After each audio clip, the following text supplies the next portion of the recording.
বারাসাত বরবরিয়া, তাই তো?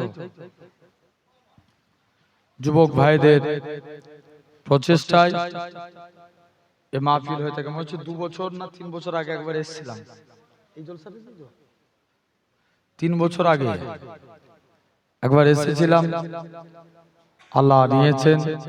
আপনাদের কাছে আল্লাহ যদি তৌফিক দেন কিছু আলোচনা। এসেছি গুনাহগার পীরনগর শরীফ থেকে।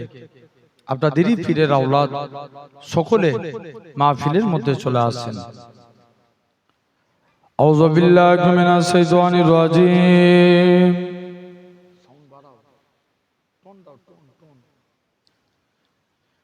বিসমিল্লাহির রহমানির রহিম।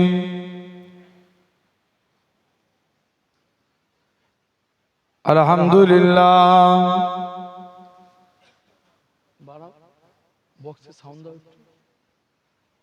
আলহামদুলিল্লাহি নাহমাদুহু ওয়া নাস্তাঈনুহু ওয়া নাস্তাগফিরুহু ওয়া নু'মিনু বিহি ওয়া নাতাওয়াক্কালু আলাইহি ওয়া নাউযু বিল্লাহি মিন শুরুরি আনফুসিনা ওয়া মিন সাইয়্যাতি আমালিনা।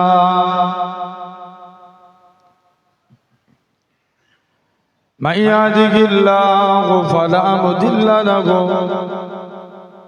ومن يضلله فلا هادي له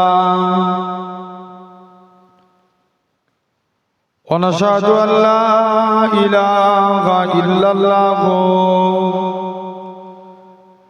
وحده لا شريك له ونشهد أن سيدنا وحبيبنا ومولانا محمدا عبده ورسوله. أما بعد فيا أيها الغادرون رحمكم الله إن الله وملائكته يصلون على النبي يا أيها الذين آمنوا صلوا عليه وسلموا تسليما. اللهم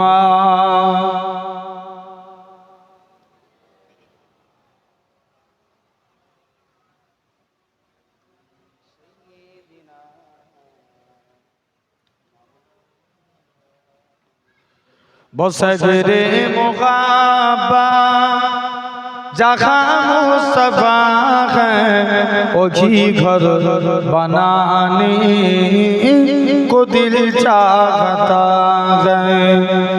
बसरे मुक़ाबा जहाँ मुस्तफा है वही घर बनाने को दिल चाहता है। ओ सोने से कंकार ओ चांदी सी माटी नजर में बसाने को दिल चाहता है। जिहादे मुहाबत की आवाज गूंजे कहाँ जलाने ये दुल्हन से अपनी। जिहादे मुहाबत की आवाज गूंजे कहाँ जलाने ये दुल्हन से अपनी। इजाजत अगर दो तो जामे सगादत लबों से लगाने को दिल चाहता है। जोरे बोलबे ना, একটু জোরে বলো সুবহানাল্লাহ। বসগরে মুকাব্বাত जहाँ मुस्तफा है वही घर बनाने को दिल चाहता है। जो पूछा नबी ने के कुछ घर बिचौरा तो सिद्दीक अकबर के होठों पे आया जो पूछा नबी ने के कुछ घर बिचौरा तो सिद्दीक अकबर के होठों पे आया वहाँ माल दौला कि क्या है जरूरत जहाँ दिल लौटाने को दिल चाहता है चलो बोलोगे ना बस घेरे मुक़ाबा जहाँ मुस्तफा है वही घर बनाने को दिल चाहता है अल्लाहुम्मा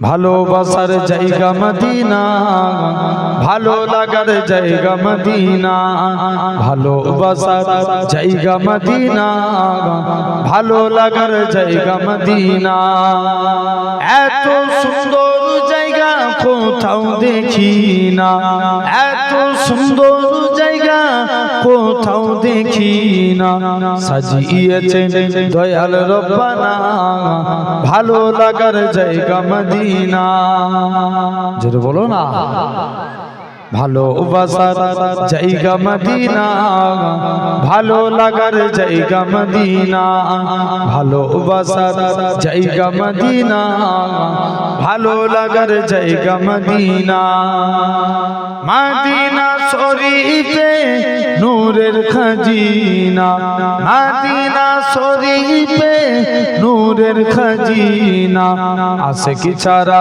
অন্য বোঝে না ভালো লাগার জায়গা মদিনা একটু জোরে হয় না ভালোবাসার জায়গা মদিনা ভালো লাগার জায়গা মদিনা একদিন কবরে যাব কেউ তো যাবে না একদিন কবরে যাব কেউ তো যাবে না যাবে আমার সাঘে মদিনা ভালো লাগার জায়গা মদিনা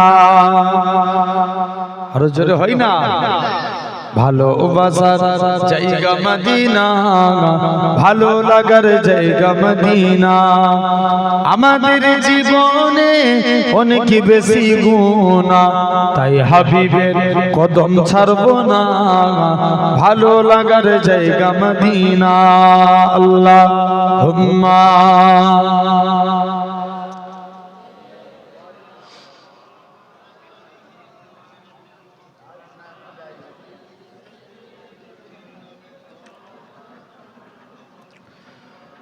তুমি যদি কবু দেখা দাও হে অনন্য তবে হবে হবে জীবন আমার গো ধন্য যেটা বলে না নবীকে দেখলে আমাদের জীবন ধন্য না ওই শরীরটার উপরে আল্লাহ 7টা জাহান্নামের আগুনকে হারাম করে দেয় জোরে বলে তুমি যদি কবু দেখা দাও হে অনন্য তবে হবে হবে জীবন আমার গো ধন্য তবে হবে হবে জীবন আমার গো ধন্য কাটাতে পারি আমি লক্ষ কোটি বছর দুঃখের ঝরনা টানা হে নয়নে